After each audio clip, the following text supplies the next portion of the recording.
So welcome to Module 10 of Straight Line Persuasion. Congratulations, you're here at the finish line. And what you're going to learn right now in this module is those last few strategies and techniques that will allow you to really get those final nuances that close everybody who's closable. And the reason I said that is because remember that there are always going to be some people who are simply not closable. And you're going to deal with those people with respect. You're not going to berate them. You're not going to harass them. You're going to deal with them on a level that makes you look like a professional because you are a professional. And you're going to become a master persuader. Now, a couple of very important things here. In the art of looping and the end game of sales, remember that you are boxing somebody in. So it has to be done only for people that should be boxed in. You have to create that emotional case for buying as well as the logical case for buying. And as you're looping and going through the, down the straight line, remember the scales. Remember the positives and the negatives. Remember that what you're really doing on a gut level here is you're knocking out the negatives, building up the positives, and lowering an action threshold through language patterns. And ultimately what happens is this. It's like this, and it's hovering, and no result, and boom, the person buys. That's the bottom line. And I think, in closing here, because this is so important, is I want you to focus on really your own strategy for what motivates you, what gets you going, what inspires you. Earlier on we spoke about vision, we spoke about your whys, we spoke about some, very profound things that, are going to really drive you past those sticking points, past those challenges that hold typical people back and, force them into that box where they become creatures of circumstance. So now on a higher level, what I'd like you to do is when you watch this video, focus on what I call the two specific anchors of motivation. You have on one side the pain anchor, which propels you from being in a box and from sitting still and not taking action, and then your anchor for pleasure, what pulls you towards what you want in life. Some people are motivated by pleasure a lot more than pain, and there's in fact more people who are motivated by pain. They won't do anything until April 15th in the morning when their taxes due, and all of a sudden, wham, next thing they're running, in place, doing everything they got to do because the pain of not doing their taxes has motivated them. So that's an ultimate truth in self-development. I didn't invent that. That's been going on for many, many years by some very profound people who have really broken that down into its, its essence. But what I want here for you is I want you to actually take that now and internalize it, use it in your own life. And here's how you're going to do it. You're going to identify what is ultimate pain for you. I want you to go through the exercise and list 5 things or 5 situations you might see yourself in that you consider ultimate pain. And by the way, it's going to be different for all of you. What's my definition of ultimate pain might not be yours. Of course, there's a couple of things like, being out in the street and everybody hating you, right? Those are ultimate pain for most of us. But I want you to dig deeper than that. I want you to find your ultimate pain on a why basis. What are the whys? Why is that ultimate pain for you? And I want you to write down your whys for ultimate pain. Then I want you on the other side to find out what's your ultimate pleasure, what's your vision, what's your feeling about ultimate pleasure? What are your whys? How do you see yourself? And what is that would really drive you to be pulled towards wealth and success? And then what you're going to do, and you'll learn this on the last DVD module, what you're going to find here is that you're going to learn a technique that actually helps you move away from pain and pulls you towards pleasure. If you develop both of those anchors, one here and one here, you will find that you'll be able to move through those uncomfortable situations, to overcome the specter of fear, to actually take fear and make it a powerful, motivating force versus this, dastardly force that keeps you in a box. I'm a believer that, while many people are scared of taking action because they think they're going to fail, so they, don't want to be failures, so to speak, I believe that what holds people back from taking action, even more than fear of failure, is not truly believing that they're going to succeed. See, if I said to you right now, here's what you got to do. You got to take this action, and that action, and I promise you I'm going to give you a check for $1 million if you take those 3 actions. Well, I would guess that pretty much 100% of you would take those actions as long as you didn't see yourself, jumping off a cliff and dying, right? You would take those actions, hopefully not hurting another human being in the process. But if you really, really knew that you would succeed, you take the action. And if I said now you got a 50% chance of succeeding, well, I would see some of the hands in the group go down. If I said you had a 20% chance, more hands would go down. And when I get to a 2% chance, pretty much all the hands would go down. What I'm driving at is this. You've just learned an incredibly, incredibly powerful tool. It's a technique that I came up with in 1988 that allowed me to make hundreds of millions of dollars at an extraordinarily young age. It allowed me to train any person, and I said earlier, most of these people were not, sales pro types. They were not people whose parents instilled in them that they were great, that they were capable of greatness. They were people who thought they'd end up maybe working in a 7-Eleven or just in a retail store. They were never thought they were capable of greatness. They were never told that. They weren't given those beliefs. So what I did is I helped them overcome those limiting beliefs by telling them the truth. And here's what it is, that every human being is capable of achieving greatness. Every human being is capable of knocking down barriers and obstacles that have held them back forever once they learn to harness the basic principles of pain and pleasure and to move through fear towards what they want, to not focus on what's wrong in their life and to focus on where they want to go. All those things together almost ensure that you will be wealthy and successful in life. And the difference now is you have a strategy to get there. Let the straight line serve as this game changer in your own life. Let it be that catalyst that all of a sudden says, wow, you know what? Now that I know this technology, now that I've mastered this technique, or at least I'm good enough right now that I can go out and use it and achieve more, all of a sudden, your chances of success skyrocket. So there's no reason now not to act. You know the system.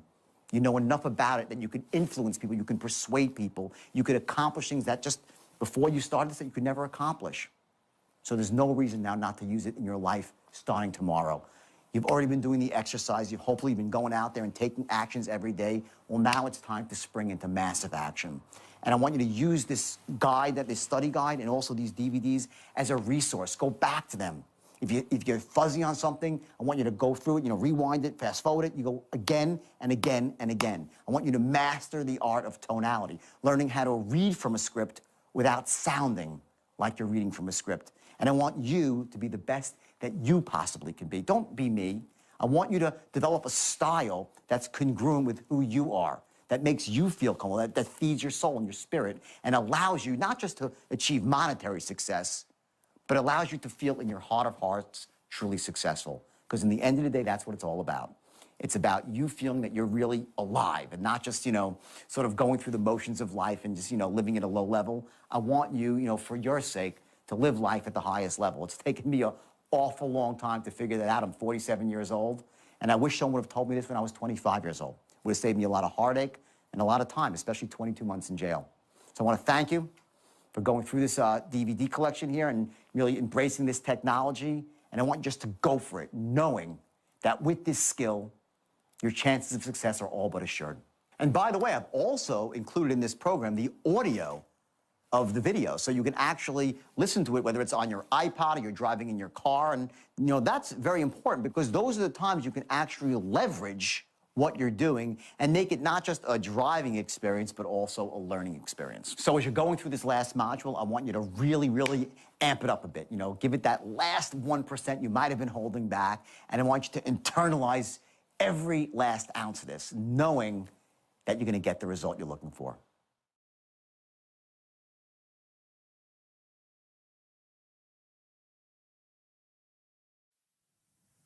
The end game. Okay? This is your box, okay? Money aside, which you would never say, right? Does the idea make sense? If I'd been your advisor, which is talking about trusting you, right? As far as my company goes, your company's honestly ethical, and there you go. Boxed in. Tonal attitude towards stalls. Number one, tell me you have no money and I'll respect you. What does that really mean? It means I get that. Someone says I have no money, I totally got that. I respect that.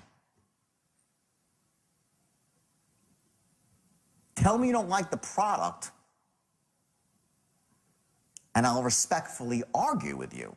Meaning, I will convince you that you're wrong. I will influence you through my patterns and through bullet points and through information, logic, not emotion. Logic here, that my product is the best thing since sliced bread. I'm okay if you say to me, I don't like your product. I accept that. In other words, I respect the guy that comes and says, no, I'm looking at your product and, wow, okay, well, here you go. I didn't do my job. Let me tell you more. I respect that person that says that. Tell me you don't trust me or my company, and I'll educate you. Beautiful. All logical and great. This is good stuff, right? They say that stuff, they're being honest. But don't tell me you simply need to think about it, or talk to your wife or your accountant, Santa Claus, to the tooth fairy. This I don't respect. So how you handle these objections, someone came out you and just said, listen, I'm not really sure your product's all that good or something. Don't say, well, what do you mean? I mean, I get it. Let me say this. The true beauty of my product is, well, you haven't found out yet. The idea there is you're entering them and saying, listen, you're smart. I'm not like you, fool. You don't like my product. No. Very smart. I think the problem is you just didn't know this one fact. Let me tell you. Let me educate you about my product. Don't trust my company? Let me tell you a little more about my company. Let me tell you about the chairman of my company. Let me tell you about how generous he is, how altruistic he is, so on and so forth. Don't just tell me I need to think about it. Think about what? To stall. That's your stall. Let's go next. Handling objections. Okay. The art of deflection, we've been talking about it all afternoon. All it means, it doesn't mean you're going to evade, you just deflect. Here are your common objections. And you're going to laugh when you see these. We love these. These are the ones. Here they come. Here they come. I can't afford it. Death in the family. I need to check on my accountant. Bad timing. The product is evil. I want to check it out. I've been burned before. I don't think. I need to think. I have a learning disability. My wife will kill me. I'm too depressed. I want to see it first in action. I need to do more research. Common objections, right? 90% of these are just stalls. They're just crap. All it is the scales haven't been tipped yet. That's what it is. When the scales tip, they vanish. When you create an airtight logical case, an airtight emotional case, to buy now, you've cracked through his limiting buying beliefs. And he's whizzing around his brain saying, John, I want to buy, I know I should buy. And then you come with one smooth close. Believe me, if you do half as well, that's what's called the penny weight that you finally put on the edge of the scale. It's the last line, it's that last boom. All it takes is like a microgram. If you do even half as well as the rest of the people who've gone through this program, believe me, you're going to be very, very impressed. Fair enough? All right. And they buy. This is the way it works. Most of those are crap. You'll find out if they're real, if they're sticking to them. Remember? Okay? And here's the ticket, by the way. I want you to know this. Don't think, I say the straight line's powerful. It's all the things I say it is. But in spite of that, you can't close everybody. And you shouldn't close everybody. Your goal is to close everybody who's closable. And then take those people and turn them into customers for life. That's your goal. So how do you do that? Well, I'm going to give you a couple of ways here that are really powerful.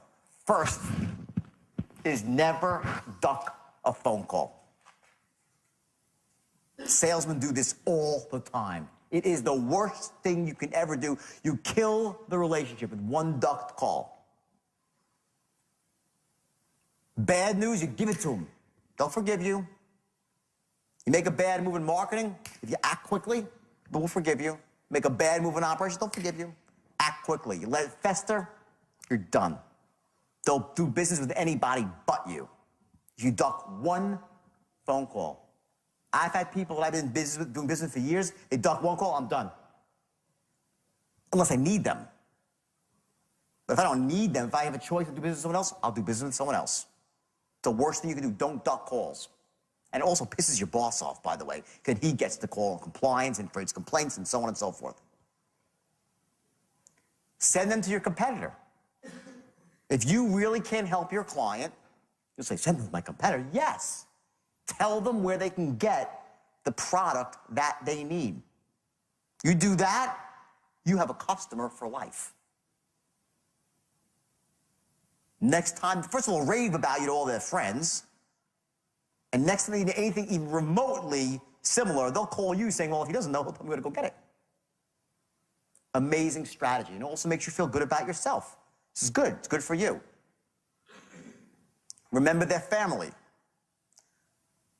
Find out who they are after you've closed them. Don't go into the whole game to be their best friend before you've closed them. Time is money. But once they're your customer, get some basic facts. How do you do that? As you're closing this, as you're filling out the application, as you're whatever, quickly find out what their birthday is, if they have kids, what some of their interests are. We'll get into that in a second. Use gifts correctly. Now, more often than not, this is for a higher ticket of sale. Like if you're actually selling something to it's a big account or something, right? Occasionally at the low level it can work too, but using gifts correctly, what that means is if you're out there giving out like concert tickets to people or hockey tickets or baseball tickets, you better be sure that the person you're giving to likes baseball. I've had more companies offer me tickets to baseball games. I hate baseball. Stupid part on the salesman. Now offer me tickets to a Rolling Stones concert, you got a customer for life. Get me a ticket to a tennis match, you have a customer for life. Find out what makes your customer feel alive outside of work and fill that need with your gift. If your customer loves fishing, send them a magazine, hunting and fishing magazine. Every month, $1.50 shows up at the door. He remembers you every single month for $12 a year. Something like that. Perfect example. Don't just send out random gifts to people. It's ridiculous. I almost like turn like, what an idiot. The guy's like, stop trying to bribe me. But when I get something I love, I'm like, whoa, cool. I call the guy, thank you, man, you know? Big difference. Okay? Write effective thank you notes. Language. Here's some key trigger words. I love, absolutely adore the gift that you sent me. It looks amazing sitting on the centerpiece of my table for Thanksgiving. Someone sent you a piece, hey, whatever it might be, I'm just making something up, right? Don't just say, thanks for the gift, it was really great. Be well. Sincerely, Jordan. Get personal. I loved it. I adored it. It was gorgeous. My family, people were commenting on it. That's how you write effective thank you notes. Okay? And when someone gets that, they're moved emotionally. Last thing is every once in a while you get into a situation where you can give a really, really special gift to a big client and you got to go like jump through hoops for it. Okay, one of the stories I heard, which it wasn't happening to me, it was just a great story, is a guy was trying to crack a big account at Ford, and he couldn't get into Ford. It was a huge account to get into Ford, and he actually went out and found out that the person that controlled the buyer, had a son who loved a specific sports player, and he went out and got a signed football from the athlete, and then brought the signed football and had delivered to the kid directly. The guy that made like $60 million in sales, in buying from Ford he got, for a football. Cost him $50. That's powerful. Don't underestimate the ability of a very simple $50 gift to get you massive, massive credibility. Massive. Everyone follow the concept? And this is you. You know, we spoke a lot about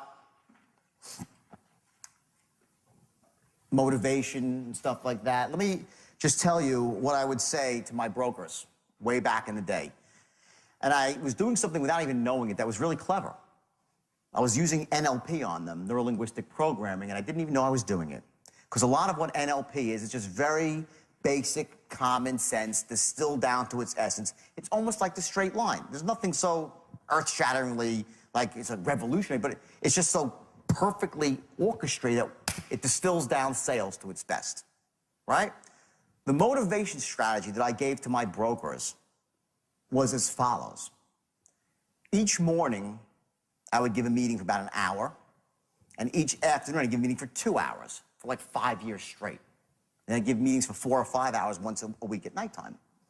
That's how they got trained so well with the straight line. And it also trained me on the straight line by having to just speak about this stuff all the time. What I'd say to them is this. I would say the moment you step through this door and sit behind the desk and pick up a phone and say the words I teach you, everything in your past falls off. You become as powerful as the most powerful CEO in America. This phone is the great equalizer. It's the great equalizer when you say the words the way I teach you with the right tone and the right structure. Doesn't matter if you came from Harvard or Hell's Kitchen, you would become great, wildly successful with this little black telephone. That's what I would say to them. I'd say, act as if. So at the beginning of the film, I'd say, act as if you're a wealthy man, rich already, and you'll become wealthy. Act as if you have all the confidence in the world, and people will have confidence in you. Act as if you have all the answers, and the answers will come to you. Act as if. I told them to act the physiology of success. Because you generate the emotion that way, the state that way, and it allows you to access the resources, the tones, the certainty. Those positive, empowering states, the 3 C's. When you're in a positive peak state, you can commit miracles. You simply can. And I would say to them, now, if you don't want to do this, this is not for you, fair enough. Get the hell out. And I didn't say it so nicely. But before you leave, take a good look at the person sitting to your left. Because one day, in the not-so-distant future, you're going to pull up to a red light, and they'll be sitting in a beautiful Ferrari. And next to them will be a beautiful girl. Absolutely gorgeous. And what kind of car will you be in? A beat-up piece of shit Pinto with some ugly woman who's bitch-slapping you when she's in a bad mood. And it gets worse from there. Because after you go take that job at McDonald's, and if they're not hiring, you can go to Burger King, because that's where you're going if you leave this room. When you're done flipping burgers there and you're 65 years old, trying to live on a pension, which will be worthless, and Social Security, which will be bankrupt, and you're in that nursing home being fed soup through a straw by someone named Polly who bitch slaps you when she's in a bad mood, changes your diapers only when she wants to, that's your life if you leave this room. And I would look at these kids and be like, I would see faces like young kids like, oh my God. They'd be paralyzed with fear. I'm saying this for a reason. I'm saying it for a reason. Much of what I said was not true. There are other ways to make money to work at my firm. What I was doing was clever on my part. I didn't even know it. I was creating a strong anchor, a propulsion system. Watch. I want to show you this because I want you to do this for yourself in an ethical way that empowers you.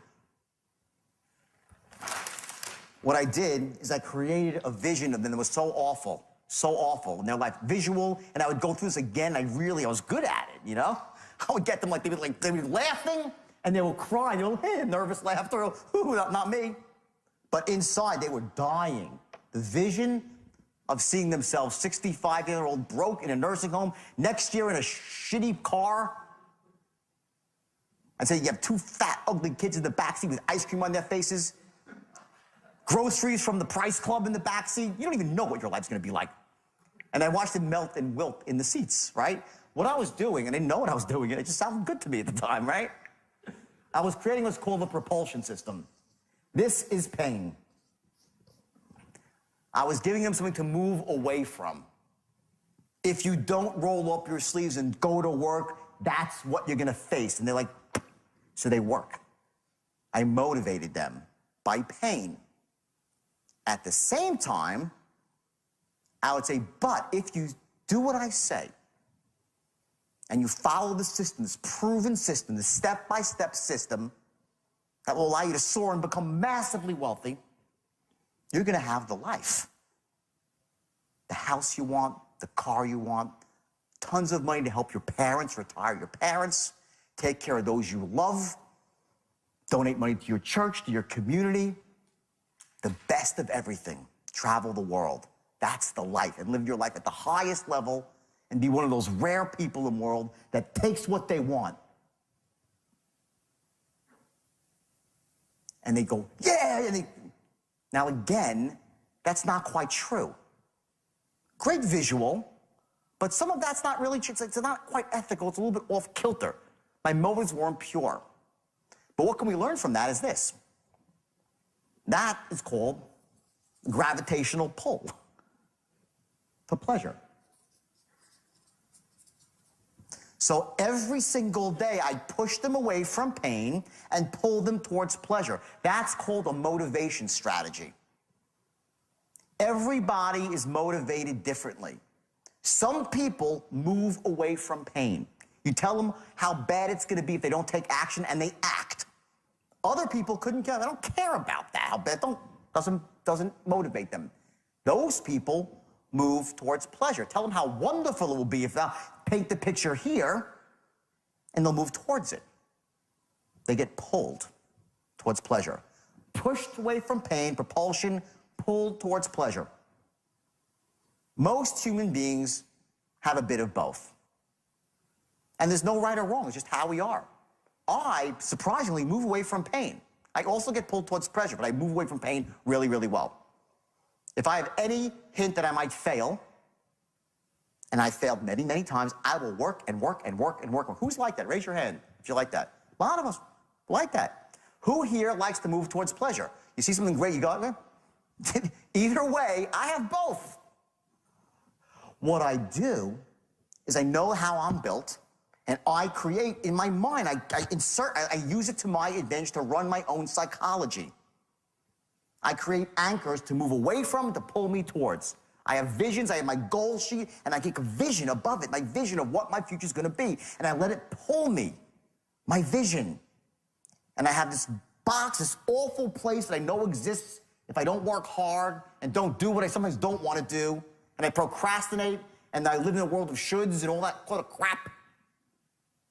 And I move away from that. I make it painful, so painful I can hardly bear it, that it makes me wake up at night and keep me up at night.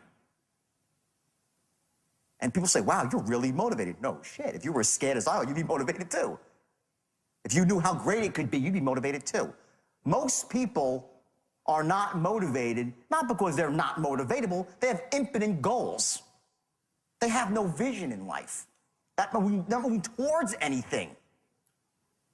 Get that?